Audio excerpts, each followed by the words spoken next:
Good morning all of you. आज ये psychology के दूसरा टेस्ट सीरीज है जिसमें हमने 10 क्वेश्चन कल देख लिया था। आज हम अगला क्वेश्चन लेंगे जो कि हमारा क्वेश्चन है कि पुनर्बलन का सिद्धांत डैश से संबंधित है।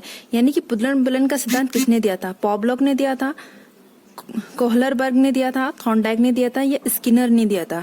तो मैं आपको बता दूं इसमें से इसका आंसर कोई भी नहीं है। पुनर्बलन का जो सिद्धांत दिया था वो दिया था आपका हल ने, CL हल ने इसका सिद्धांत दिया था। तो इन चारों में से इसका आंसर कोई भी नहीं होगा।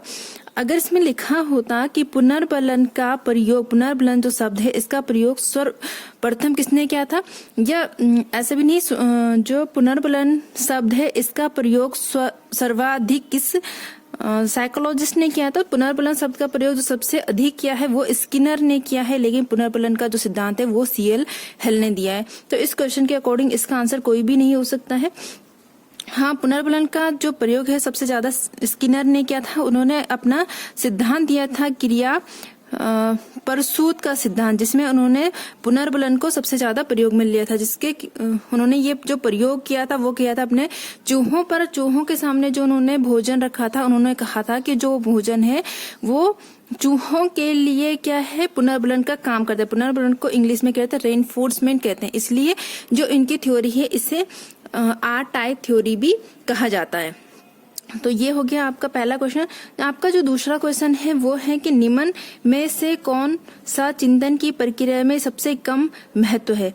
कि चिंतन की जो प्रक्रिया है उसमें सबसे कम महत्व क्या रखता है? तर्कण, समस्या, स्मृति या सामान्यीकरण। यानी जब हम सोचते हैं तो उसमें तर्क शक्ति जब हमारी अच्छी होगी तभी हम किसी प्रक्रिया को अच्छे से सोच सकते हैं, यानी हम उसमें तर्क वितर्क कर सकते हैं। सामान्यीकरण, हम पुरानी घटनाएं, नई घटनाएं या हम जो सोच रहे हैं उनमें आपस में सामान्यीकरण बिठा सकते हैं, तो ये प्रोसेस हमारे लिए अच्छी होगी। अदरवाइज नहीं। तो इसमें जो आंसर हो जाएगा वो हो गया समस्या। किसी समस्या का होना जरूरी नहीं है हमारी चिंतन प्रक्रिया का, लेकिन हमारे तर्कण शक्ति होनी चाहिए, हमें सामान्यकरण की प्रवृत्ति होनी चाहिए और हमारी स्मरण शक्ति अच्छी होनी चाहिए, तभी जाके हम चिंतन की प्रक्रिया कर सकते हैं। अगला जो क्वेश्चन है वो है आपका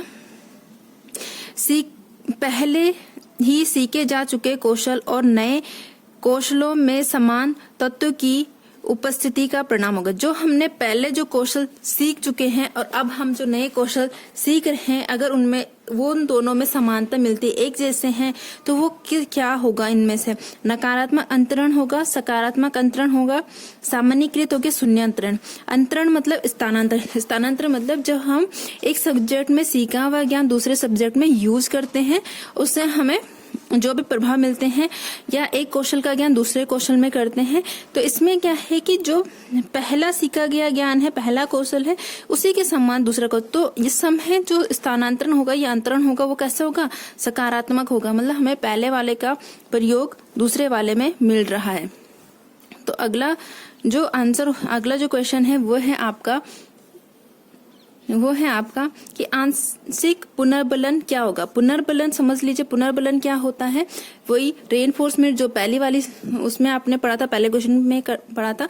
पुनर्बलन होता है कि जब हम कोई काम करते हैं उसके बदले में हमें जो प्रशंसा या हमें पॉजिटिव या नेगेटिव जो भी इफेक्ट मिलते हैं, जो भी हमें बातें मिलती हैं, वो क्या होती हैं? पुनर्बलन हो। जैसे किसी ने अच्छा काम करा तो हमने उसकी तारीफ करी, तो वो क्या हो गया? सकारात्मक पुनर्बलन हो गया।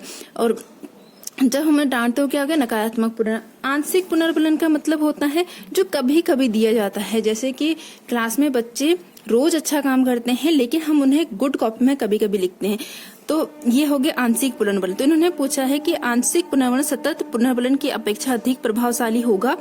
कौन सा इसमें सही हो? सतत पुनर्बलन मतलब जो लगातार दिया, मतलब वो रोज कॉपी पे काम करके आ रहे, रोज अच्छा काम करे तो हम उन्हें रोज गुड उसकी कॉपी में लिख रहे हैं, तो ये ज्यादा अच्छा होगा। या सतत पुनर्बलन की अपेक्षा कम प्रभावी होगा, या वास्तविक कक्षा कक्ष में अनुप्रयुक्त नहीं किया जा सकता है, या पशुओं को प्रशिक्षण करने में सर्वाधिक कार्य करता है। तो आंशिक पुनर्बलन क्या होगा इसमें? पशुओं को अगर हम प्रशिक्षण करना तो ये सर्वाधिक कार्य कर सकता है। वास्तविक कक्षा कक्ष में उपयुक्त नहीं किया जा सकता, इसे प्रयोग नहीं किया जा सकता, ऐसा तो नहीं है। सतत पुनर्बलन की अपेक्षा कम प्रभावशाली होगा, नहीं, इसका होगा कि सतत पुनर्बलन की अपेक्षा अधिक प्रभावशाली होगा। तो इसका आंसर है क्यों? जब हम बच्चे को कंटिन्यू क्या देते हैं, पुनर्बलन देते हैं, तो उसको उसकी आदत पड़ जाती है और वो उसको ज्यादा महत्व नहीं देते हैं। अगर कोई बच्चा रोज राइटिंग अच्छी लिख के ला रहा है और हम उसे रोज गुड गुड गुड दे रहे हैं, तो एक टाइम ऐसा आएगा कि उसे उसका कोई महत्व ही नहीं रह जाएगा उसका। अगर वो काम करके किसी दिन बहुत अच्छा काम लेता है या बीच बीच में हम उसे पुनर्बलन, बीच बीच में उसको कॉपी में गुड लिखते हैं, तो उसे लगता है आज मैंने बहुत अच्छा काम करा, मुझे दोबारा गुड चाहिए, तो वो दोबारा और अच्छी राइटिंग बनाने की या काम करने की कोशिश करता है। तो आंशिक पुनर्बलन हमेशा सतत पुनर्बलन की अपेक्षा ज्यादा लाभदायक होता है। अगला जो क्वेश्चन है वो है आपका, मान लीजिए आप विद्यालय शिक्षा बोर्ड के अध्यक्ष हैं। आप किसी विद्यालय में शिक्षा बोर्ड के अध्यक्ष हैं और आप अपने अधिकार क्षेत्र के अंतर्गत आने वाले विद्यालयों की शिक्षा की संपूर्ण गुणवत्ता को सुधारने के लिए क्या योजना बनाएंगे। इस प्रक्रम का पर्सन डैश का उदाहरण है। माना है आप किसी विद्यालय बोर्ड के अध्यक्ष हैं और आप उस क्षेत्र में जितने भी आपके अधिकार क्षेत्र में विद्यालय आते हैं और आप उसकी शिक्षा की गुणवत्ता को क्या करना चाहते हैं, बढ़ाना चाहते हैं, तो आप कौन सा स्टेप लेंगे। उच्च स्तरीय का अभिसारी करेंगे, उच्च स्तरीय अपसारी करेंगे, निम्न स्तरीय अभिसारी करेंगे या निम्न स्तरीय अपसारी। पहले भी अगर हमें अच्छा काम तो निम्न स्तरीय जैसे तो कोई चीज हो ही नहीं सकती, तो ये दोनों आंसर तो होने से रहे। अब हमारे पास बचते हैं ए और बी। तो अभिसारी का मतलब होता है कम करना, अभिसारी का मतलब होता है इकट्ठा हो जाना और अपसारी का मतलब होता है फैलाना। तो हम अच्छा काम करेंगे तो कैसे, जब हम बहुत सारे क्षेत्रों से कुछ कुछ अच्छा काम चुनकर लाएंगे, कुछ अच्छे काम जो अच्छे रिसर्च होंगे चुनकर लाएंगे, वैसे हम अपने अधिकार क्षेत्र में अपने विद्यालयों में उसे एक्सपेरिमेंट के थ्रू या उसे जो एक्सपेरिमेंट हो सके, जो अच्छे रिजल्ट है उनको लागू करेंगे। तो इसका आंसर क्या हो जाएगा, उच्च स्तरीय अभिसारी का ये उदाहरण हो जाएगा। उच्च स्तरीय अभिसारी का ये उदाहरण हो जाए। अगला जो क्वेश्चन है वो है कि सीखने की तत्परता डैश की और संकेत करते हो। सीखने की तत्परता, तत्परता मतलब तैयार रहना, किसका सिद्धांत है ये थॉर्नडाइक का मुख्य सिद्धांत है। थॉर्नडाइक ने दो सिद्धांत दिया था, एक मुख्य सिद्धांत प्रमुख सिद्धांत और दूसरा गौण सिद्धांत। जो मुख्य सिद्धांत था उसका ये एक पार्ट है कि सीखने की तत्परता यानी सीखने के लिए जब तैयार रहते हैं तो किस और संकेत करता है। ये बताता है कि शिक्षार्थियों का सामान्य योग्यता स्तर है, जो योग्यता स्तर है वो सामान्य है।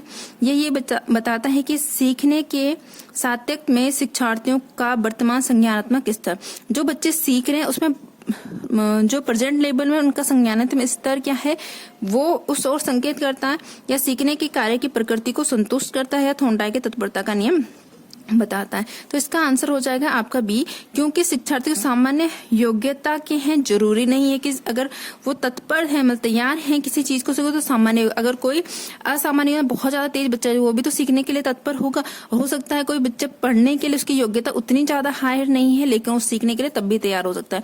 तो सीखने का ये होता है सातत्य, सीखने के सातत्य में शिक्षार्थियों का वर्तमान संज्ञानात्मक स्तर, वर्तमान में उनका संज्ञानात्मक स्तर है उससे जो मेल खाती हुई चीजें हैं तब बच्चे तत्पर रूप से सीखने के लिए या सीखने के लिए तैयार होते हैं। तो ये इसका आंसर हो जाएगा। अगला जो इसका आंसर है वो है कि प्रतिक्रिया का अवलोकन होना निम्नलिखित में से किसके बाद करें। प्रतिक्रिया का अवलोकन मतलब जो हमने कार्य किया है उसका अवलोकन, उसको भूल जाना। जैसे कि आज हमने वर्णमाला सीखी है और कुछ टाइम बाद हम उसको भूल जाते, ऐसा कब नहीं हो सकता है, किस प्रोसेस के बाद नहीं होगा, जब हमें आंशिक पुनर्बलन मिलेगा, जब हमें निरंतर पुनर्बलन मिलता रहेगा, जब हमें मौखिक बदसरना मिलेगी या जब हमें दंड मिलेगा। तो ऐसा कब नहीं होगा, जब हमें आंशिक पुनर्बलन मिले। अभी हमने ऊपर पढ़ा था कि आंशिक पुनर्बलन क्या सतत पुनर्बलन से ज्यादा प्रभाव, सतत यानी निरंतर से हम उसको ले सकते हैं। तो आंशिक जब हम बीच बीच में जब हम वर्णमाला बच्चे को सिखाते हैं और बीच बीच में हम उससे पुनर्बलन भी, हाँ आपने बहुत अच्छा किया है, आप और अच्छे किए, तो इस तरह से बीच बीच में हम पुनर्बलन करते हैं और वो अपनी प्रोसेस को क्या बार बार दोहराता है उस पुनर्बलन के मिलने पर, तो उसका जो अधिगम होता है स्थायी होने लगता है। तो इसलिए उसकी जो प्रक्रिया है वो विलोपन नहीं होगी यानी समाप्त नहीं होगी। अगला जो है इसमें वो है निम्नलिखित में से कौन सा सीखने की शैली का एक उदाहरण है। मतलब ये जो चार ऑप्शन है इसमें किसके थ्रू सीख सकते हैं, चक्षासु, संग्रहण, स्पर्श संबंधी या तथ्यात्मक। तो सीखने की एक जो प्रोसेस ये शैली और हम तथ्यों को इकट्ठा करके हम एक कॉन्सेप्ट बनाते हैं या हम अपनी लर्निंग करते हैं। तो इसका जो आंसर हो जाएगा वो हो जाए आपका 20 तथ्यात्मक। Thank you. और अगले 10 क्वेश्चन हम कल की वीडियो में लाएंगे। धन्यवाद। तब तक आप देखते रहें और हमारे चैनल को सब्सक्राइब और शेयर जरूर करें।